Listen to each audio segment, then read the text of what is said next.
Anisha Tai, bonjour. Bonjour. Donc vous venez de remporter le trophée de la francophonie et de la culture des Français de Hong Kong. Est-ce que je peux connaître vos impressions? Merci Didier. Bonjour à tous. Je suis extrêmement ravie et contente d'avoir remporté ce trophée. Pour être honnête, je ne m'y attendais pas du tout. C'était une très grande surprise. Et non, je suis très contente. Alors, vous êtes difficile à définir puisque vous êtes à la fois une danseuse, une influenceuse, multiculturelle. Comment est-ce que vous parleriez de votre parcours? Alors c'est vrai que les gens disent que j'ai un parcours assez atypique. J'ai grandi, je suis née à Paris, j'ai grandi en France et après j'ai travaillé dans divers endroits, l'Angleterre, Londres, l'Afrique du Sud et maintenant Hong Kong. Et c'est vrai que juste avant que je me focalise à 100% sur ce parcours-là, j'étais à 100% ingénieur en génie civil. Donc je travaillais sur chantier avec un casque, des bosses, je manageais des workers. Donc c'était une vie complètement différente, mais à présent, je suis focalisée à 100% sur mon art, ma danse, m'exprimer sur des plateformes internationales comme les réseaux sociaux. Et je pense que pour moi, c'est difficile de se définir, effectivement, mais à partir du moment où on se sent confiant à faire ce qu'on est en train de faire et qu'on sent qu'on a un impact, que ce soit sur nous-mêmes, mais aussi sur les gens autour de nous, c'est le plus important. Donc je dirais que je suis, une artiste en plein devenir, mais effectivement, je me focalise sur la danse, le mannequinat, les réseaux sociaux. Je chante maintenant un petit peu.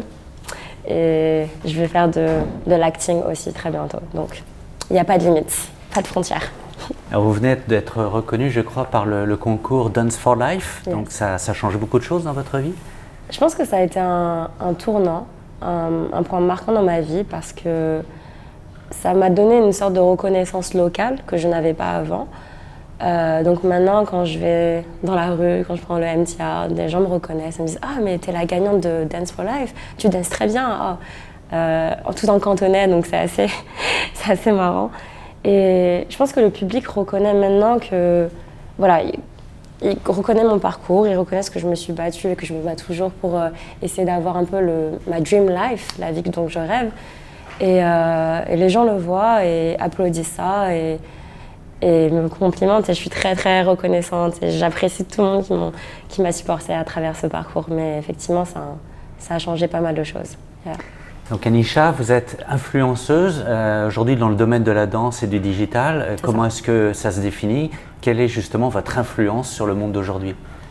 Ok, alors déjà première chose, je pense que être influenceur, tout le monde est influenceur.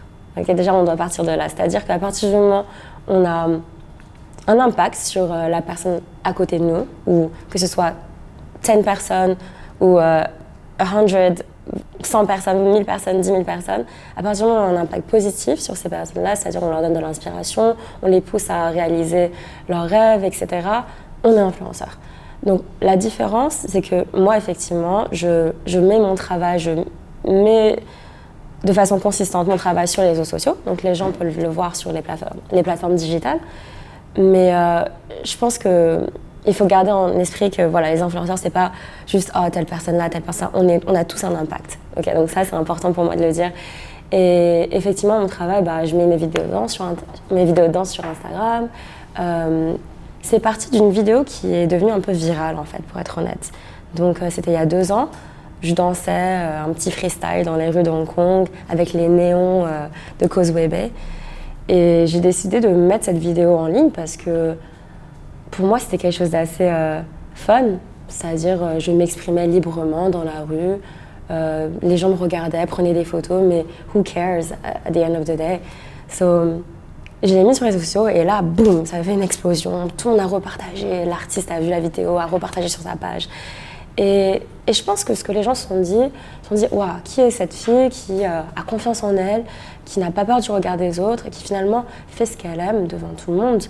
Et c'est inspirant, je pense. Et je pense que les gens me décrivent comme oh, Anisha, elle est très bold, elle est très courageuse, elle est très fierce, elle est proud of her origins, elle est fière de ses origines. Et je pense que c'est quelque chose que je veux mettre en valeur aussi. C'est-à-dire qu'on a un background, on vient de quelque part et il ne faut pas oublier cette dimension-là parce que ça fait ce que l'on aime maintenant. Donc, je dirais que je suis fière d'être française, je suis fière d'être africaine, je suis fière d'être asiatique et j'utilise voilà, cette sorte de background un peu diversifié pour m'exprimer, exprimer mon art et je pense que tout vient de là en fait, tout vient de ce background.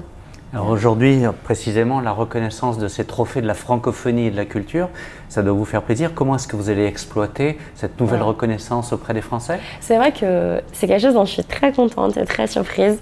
Avant, je n'étais pas trop, comment dire, reconnue par la communauté française ou j'avais pas trop d'exposure, de visibilité dans la communauté française parce que voilà, j'étais très concentrée voilà, sur à mettre mes vidéos.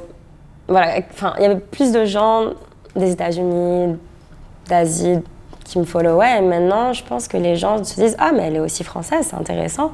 Elle a un parcours intéressant. En fait, elle n'est pas juste ça et ça. » Et ce qui est intéressant, c'est que on doit arrêter de se définir et se mettre dans des boxes. On est des personnes fluides. C'est comme l'art, en fait. L'art est très fluide. Et je pense qu'on prend des inspirations de différents background, mais at the end of the day, c'est difficile pour nous de se labeler. Et quand on me dit « Where are you from ?» j'ai tendance à dire « Bah écoutez, je viens du monde, je suis une citoyenne de la terre entière, on va dire, parce que c'est trop long, j'ai pas le temps. » Mais je suis très contente que maintenant la communauté française me voit comme voilà, une artiste, quelqu'un qui a un parcours atypique et qui a réussi à avoir un parcours d'excellence et successful en Asie.